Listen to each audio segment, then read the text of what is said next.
Magandang araw sa inyo mga kaibigan. Itong ating almusalita sa araw na ito, September 3. Ang ebanghelyo natin ay Luke 5:33-39. Ako po si Father Luciano Feloni, Parish Priest ng Kristong Hari sa Diocese of Novaliches. Sabi ni Jesus sa ebanghelyo, a very strong sentence para sa akin. You can't make wedding guests fast while the bridegroom is with them.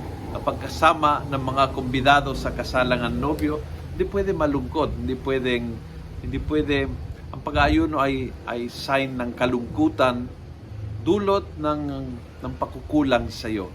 Kaya ikaw ay mag-aayuno, parang ayusin mo ang iyong sarili. Pero ang sinabi ng Panginoon is kapag kasama ang nobyo, ang pangunahin damdamin dito ay kaligayahan.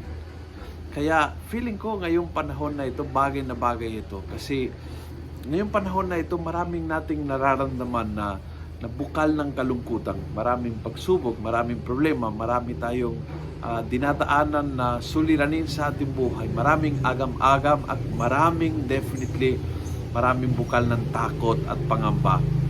Pero kasama natin ang nobyo, kaya ang pangunahin damdamin ay ligaya, tuwa. Hindi mawawala ng pag-asa ang isang tao na alam na kasama ang Panginoon sa oras na ito. At yun ang pinaka-importante. Kaya si Kristo ang sentro ng buhay natin at hindi dapat mawala. Pag nawala ang nobyo, sakalang silang mag-aayuno, sabi ng Panginoon. Kaya ngayon, mag-enjoy po tayo. Mag-enjoy ang buhay natin. Buhay pa tayo.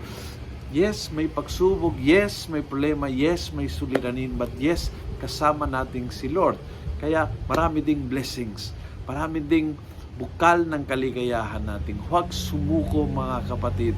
Kasama po natin si Kristo na siya ang nobyo. Siya ang dahilan kung bakit may ligaya sa ating buhay. Kung nagustuhan mo ang video ito, pass it on. Punuin natin ng good news ang social media at gawin natin viral araw-araw ang salita ng Diyos. God bless.